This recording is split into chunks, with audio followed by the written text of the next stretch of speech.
मित्राचा फ्लॅट बनला शोषणाचा अड्डा। आरोपीकडून मित्राला दिवसाचे 500 रुपये।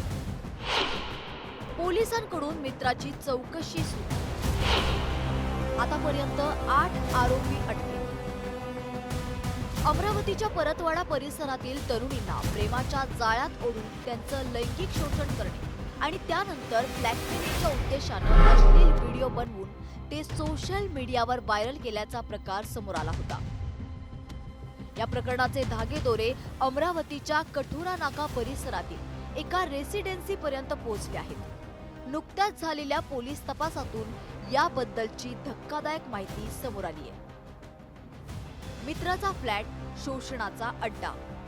आरोपी अहमद अयान पीडितांना त्याच्याच एका मित्राच्या फ्लॅटवर न्यायचा। त्यासाठी तो मित्राला दिवसाचे 500 रुपये द्यायचा। अमरावतीच्या कठोर नाका भागातील नामांकित रेसिडेन्सीमध्ये हा फ्लॅट आहे। याच फ्लॅटमध्ये त्यानं अनेक मुलींवर लैंगिक अत्याचार केले। त्याच्या या कृत्यात मित्राचाही सहभाग होता। धक्कादायक म्हणजे हा फ्लॅट त्या मित्राच्या नावावर देखील नाही।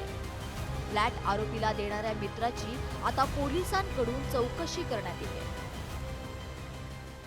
रूमच्या जे भाडेवर घेऊन राहणार माणूस आहे त्यांना आम्ही आरोपी म्हणून निष्पन्न करून त्यांना अटक केलेली आहे। सोबत जे रूमचे जे मालिक म्हणून ओनर म्हणून जे आहे त्यांची ह्या पूर्ण प्रकरणात काय रोल होती ती माहित होता का की असा प्रकरण त्यांच्या मालकीची रूमवर होत आहे म्हणून ते आम्ही निष्पन्न करणार आणि तसं काही निष्पन्न झाला आणि त्यांची काही चूक किंवा त्यांची गैरकृत्य सारखा काही सापडला तर त्यांच्यावर पण आम्ही कारवाई करणार। लैंगिक शोषणाचा अड्डा बनलेला हा फ्लॅट अंकुश खांडेकर या व्यक्तीच्या नावावर आहे। या फ्लॅटमध्ये मुली आणल्या जात असल्याची तक्रार शेजारच्या रहिवाशांनी वारंवार खांडेकरांकडे केली होती। मात्र त्यांनी त्याची दखल घेतली नाही। त्यामुळे या प्रकरणी खांडेकरांचीही चौकशी व्हावी अशी मागणी इथल्या रहिवाशांनी केली आहे। अंकुश खांडेकर आहे ते वलगावला राहतात। त्यांना मी 1 महिने 2 महिन्याच्या अगोदर ही कल्पना दिली होती। त्यांना मी सांगितलं साहेब असं चालू आहे म्हटलं येणं जाणं मुलांचा आम्हाला त्रास होत आहे। तो ते म्हणतो ते मुला म्हणाले की तुम्हाला त्रास होत नाही का तुम्ही माझ्या फ्लॅटवर लक्ष ठेवायला आहे। म्हटलं साहेब असं बरोबर नसते म्हटलं तर एक काम करा म्हटलं मी मुलांना काढा म्हटलं आणि फॅमिलीला रूम द्या। तुम्ही कोण म्हणणार आहे म्हणे मला काही नाही यांच्यावर सगळी सक्त ह्या फ्लॅट जे ओनर्स आहे या फ्लॅटचे मालक यांच्यावर कडक कारवाई झाली पाहिजे। याला शील ठोकून दिलं पाहिजे। आतापर्यंत तपासात पोलिसांनी 5 मोबाईल फोन, 18 अश्लील व्हिडिओ आणि 39 आक्षेपार्ह फोटो हस्तगत केलेत। तर मुख्य आरोपी अहमद अयानसह 8 जणांना अटक करण्यात आली आहे। अन्य 4 संशयितांची सखोल चौकशी सुरू आहे। या प्रकरणातील आरोपींचे धागेदोरे खूप खोलवर असावेत अशी शक्यता वर्तवण्यात येते।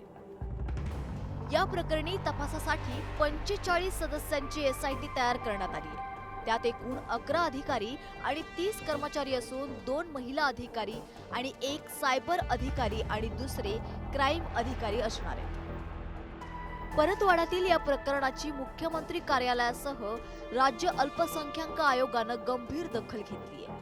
या प्रकरणाचा सखोल तपास योग्य पद्धतीने व्हावा यासाठी राज्य अल्पसंख्याक आयोगाच्या पथकानं परतवाडामध्ये जाऊन एसआयटी प्रमुख शुभम कुमार यांची भेट घेतली आहे। दरम्यान भाजप खासदार अनिल बोंडे यांनी या प्रकरणी खळबळजनक दावा केलाय। कोचिंग क्लासेसच्या माध्यमातून पीडित मुली आरोपीच्या संपर्कात आल्याचं बोंडे यांनी म्हटलंय। माझी एसआयटीचे जे प्रमुख आहे डॉक्टर शिवकुमार यांना माझी विनंती आहे की जेवढे कोणते कोचिंग क्लासेस आहे त्या कोचिंग क्लासेसची सीसीटीव्ही फुटेज तपासा। त्यांच्या मालकांना निश्चितपणे चौकशीसाठी बोलवा, ताब्यात घ्या आणि कोणते कोणते ऍडमिशन घेतलेले आहे, त्यांचं क्वालिफिकेशन काय आहे, कोणते कोणते ग्रुप बनवलेले आहे, कारण की या माध्यमातून या मुली संपर्कात आलेल्या आहेत। राज्यभरात खळबळ उडवून देणाऱ्या या घटनेचं गांभीर्य ओळखून पोलिसांनी सखोल तपासाला सुरुवात केली आहे। अशा प्रकारच्या त्रासाला बळी पडलेल्या तरुणींनी न घाबरता पुढे येऊन तक्रार करावी असंही आवाहन करण्यात येत आहे। त्यामुळे येत्या काळात या प्रकरणात आणखी काही मोठे खुलासे होण्याची शक्यता आहे। संजय शेंडेसह bureau report news 18 Marathi, Amravati.